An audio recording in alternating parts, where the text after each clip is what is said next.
दोस्तों, क्रिकेट सिर्फ बड़े नाम वालों का गेम नहीं है। ये गेम उन प्लेयर्स का भी है जो अपनी मेहनत और टैलेंट से अपना नाम बनाते हैं। आज हम बात कर रहे हैं एक ऐसे प्लेयर की जो आरसीबी के लिए गेम चेंजर बन चुका है।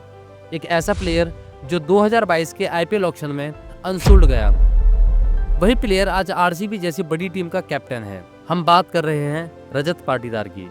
मध्य प्रदेश के इंदौर में 1 जून 1993 को जन्मा ये लड़का हर बच्चे की तरह बचपन से क्रिकेटर ही बनना चाहता था। रजत के पिताजी का अच्छा खासा बिजनेस था, बावजूद इसके उन्हें सिर्फ क्रिकेटर ही बनना था।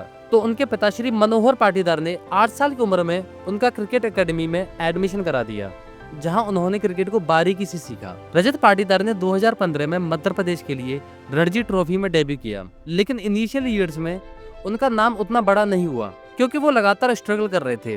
लेकिन एक चीज जो रजत में सबको दिखी वो थी उनकी बैटिंग में अग्रेशन और स्ट्रोक मेकिंग एबिलिटी। उनकी बैटिंग में कॉन्फिडेंस था, लेकिन उनके शॉट सिलेक्शन और कंसिस्टेंसी पर काम करने की बहुत जरूरत थी। हर नए क्रिकेटर के सफर में एक ऐसा फेस आता है जिसमें वो अपने गेम को समझने की कोशिश करता है। वैसे ही रजत पाटीदार के लिए 2016-17 सीजन एक लर्निंग फेज था। रणजी ट्रॉफी का 2018-19 सीजन उनका ब्रेक थ्रू सीजन था। इस बार उन्होंने सिर्फ पोटेंशियल ही नहीं दिखाया, रन्स भी बनाए। इस रणजी ट्रॉफी सीजन में रजत पाटीदार ने मध्य प्रदेश की तरफ से सिर्फ 8 मैचों में 713 रन्स के साथ लीडिंग रन स्कोरर थे। तमिलनाडु के खिलाफ 196 रन की इनिंग से रजत पाटीदार ने सबका ध्यान अपनी तरफ आकर्षित किया। लेकिन ये तो बस उनकी शुरुआत थी। इस सीजन में उनका एवरेज लगभग 55 का था, जिसके बाद सैयद मुश्ताक अली ट्रॉफी में भी एमपी की तरफ से रजत पाटीदार 263 रन के साथ हाईएस्ट रन स्कोरर थे। इसमें उनका स्ट्राइक रेट 157 था, लेकिन आईपीएल का टिकट उनके हाथ में आना भी बाकी था। फरवरी 2021 में आईपीएल का ऑक्शन होता है, जिसमें रजत पाटीदार को आईपीएल में पहली बार आरसीबी ने खरीदा, मात्र 20 लाख रुपए में। आईपीएल 2021 में उन्हें 4 मैच खेलने का मौका मिला, जिसमें उन्होंने सिर्फ 71 रन बनाए, जिसमें उनका स्ट्राइक रेट सिर्फ 114 था और एवरेज मात्र 17.75 का। आईपीएल में उनकी इतनी खराब शुरुआत के बाद आरसीबी ने 2022 आईपीएल ऑक्शन से पहले उन्हें रिलीज कर दिया। एक यंग प्लेयर के लिए ये एक बहुत बड़ा झटका था।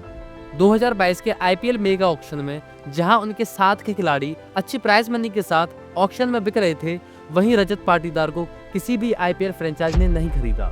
लेकिन कहते हैं ना, जो किस्मत में होता है और जिसके लिए सालों मेहनत की हो, वो मिलकर ही रहता है। आईपीएल के मिड सीजन में आरसीबी के uncapped player Lavneet Sisodia injured हो जाते हैं, तो आरसीबी के स्क्वाड में लवनीत सिसोदिया की जगह पर मिड सीजन में एक नाम वापस आया, रजत पाटीदार का। मिड सीजन में ही रजत को खेलने का मौका मिला और इस बार का रजत पिछले वाले से ज्यादा प्रिपेयर था। आते ही रजत पाटीदार ने बल्ले से धूम धड़ाका शुरू कर दिया और फिर आया वो मैच जो रजत पाटीदार की किस्मत बदलने वाला था। I think we've seen some great shots today from Patidar, but try finding one to match that. इस बार आरसीबी प्लेऑफ्स में पहुंच गई थी और उनका पहला एलिमिनेटर मैच था लखनऊ सुपर जायंट्स के साथ। जो टीम ये मैच हारती वो इस सीजन आईपीएल से बाहर हो जाती। ये आईपीएल प्लेऑफ्स में किसी भी अनकैप्ड इंडियन प्लेयर का पहला शतक था। A stunning century from Rajat Patidar. His first in T20 side on your shoulders. 49 balls में ये उनका प्लेऑफ्स में जॉइंट फास्टेस्ट 100 था। आईपीएल 2022 में उन्होंने सिर्फ 8 मैचेस में 333 रन बना दिए with strike rate of 150 plus, और इस सीजन उनका एवरेज था 55.5। लखनऊ से मैच जीतने के बाद आरसीबी का सेमीफाइनल मैच था राजस्थान रॉयल्स के साथ, जो मैच आरसीबी हार गई। लेकिन रजत पाटीदार जैसा खिलाड़ी दुनिया के सामने इंट्रोड्यूस हो चुका था, जिसका क्रेडिट जाता है रजत पाटीदार की मेहनत और आरसीबी मैनेजमेंट को, जिसने पिछले सीजन फ्लॉप होने के बाद भी रजत पाटीदार में भरोसा दिखाया और उन्हें खेलने का चांस भी दिया। 2022 में रजत पाटीदार के बल्ले से रन्स भी आए और लोगों ने तारीफ भी की थी। लेकिन 2023 के आईपीएल से पहले रजत इंजर्ड हो जाते हैं, जिसकी वजह से आईपीएल 2023 के पूरे सीजन रजत पाटीदार को बाहर बैठना पड़ता है। 2024 के डोमेस्टिक सीजन में रजत पाटीदार ने धमाका कर दिया। रणजी ट्रॉफी में उन्होंने एमपी की तरफ से 102 बॉल्स में 159 रन बना दिए, जिसमें सिर्फ 68 बॉल में उनकी सेंचुरी आई। और फिर 2024 आईपीएल में उन्होंने आरसीबी के लिए पूरा सीजन खेला, जिसमें उन्होंने मिडिल ऑर्डर में बैटिंग करते हुए 15 मैचेस में 395 रन मारे with the strike rate of 177, जिसमें उनकी 5 हाफ सेंचुरीज भी थी। इस सीजन रजत पाटीदार ने 33 छक्के मारे। स्पिनर हो या फास्ट बॉलर, रजत ने सबको सिर्फ बाउंड्री के पार ही पहुंचाया। स्पेशली स्पिनर्स के खिलाफ उनकी बैटिंग देखने लायक थी। इन्हीं परफॉर्मेंसेज के बेस पे उनका टीम इंडिया में डेब्यू हुआ। उनका ओडीआई डेब्यू साउथ अफ्रीका के अगेंस्ट हुआ, जिसमें उन्हें सिर्फ एक ही मैच खेलने का मौका मिला, और उनका टेस्ट डेब्यू इंग्लैंड के खिलाफ हुआ। उनका टी20 इंटरनेशनल डेब्यू अभी बाकी है, लेकिन उनका हालिया फॉर्म देखते हुए उसके भी दिन ज्यादा दूर नहीं लग रहे। आरसीबी ने जहां मोहम्मद सिराज जैसे स्टैब्लिश्ड खिलाड़ी को रिलीज कर दिया, वहीं रजत पाटीदार को 11 करोड़ में रिटेन किया। सोचिए, 2021 में जिसे रिलीज कर दिया गया था, 2022 में जिसे किसी भी आईपीएल फ्रेंचाइज ने उसके बेस प्राइस पे भी नहीं खरीदा, वही प्लेयर आईपीएल 2025 में आरसीबी जैसी बड़ी टीम का लीडर है। अब रजत पाटीदार सिर्फ सॉलिड बैट्समैन ही नहीं, बल्कि काम एंड फोकस्ड लीडर भी बन चुके हैं। पिछले 17 साल में जिस चेन्नई को विराट कोहली, अनिल कुंबले और डैनियल विटोरी जैसे कैप्टन नहीं हरा पाए, उसी सीएसके को उसके होम ग्राउंड चेन्नई में रजत पाटीदार की आरसीबी ने 17 साल बाद हराया। इतना ही नहीं, 10 साल बाद वानखेड़े में मुंबई को हराया और 6 साल बाद केकेआर को ईडन गार्डन में हराया। इतना ही नहीं, इस सीजन आरसीबी जिस भी टीम के होम ग्राउंड गई, उन्होंने सबको हराया और एक ही सीजन में सबसे ज्यादा और सारे अवे मैच जीतने वाली पहली टीम बन गई। आरसीबी ने 7 आउट ऑफ 7 अवे मैचेस जीते। जहां हर साल आरसीबी की वीकनेस उनकी बॉलिंग होती थी, वहीं रजत पाटीदार ने इस टीम के बॉलर्स को एकदम परफेक्ट तरीके से यूटिलाइज किया। उनकी कैप्टेंसी का तरीका विराट कोहली या फिर हार्दिक पांड्या की तरह एक्सप्रेसिव नहीं है। वो फील्ड में एकदम शांत खड़े रहते हैं, लेकिन उनके डिसीजंस बोल्ड होते थे। और इसी के साथ आरसीबी 9 जीत और 19 पॉइंट्स के साथ पॉइंट टेबल पर सेकंड पोजीशन पर पहुंच गई।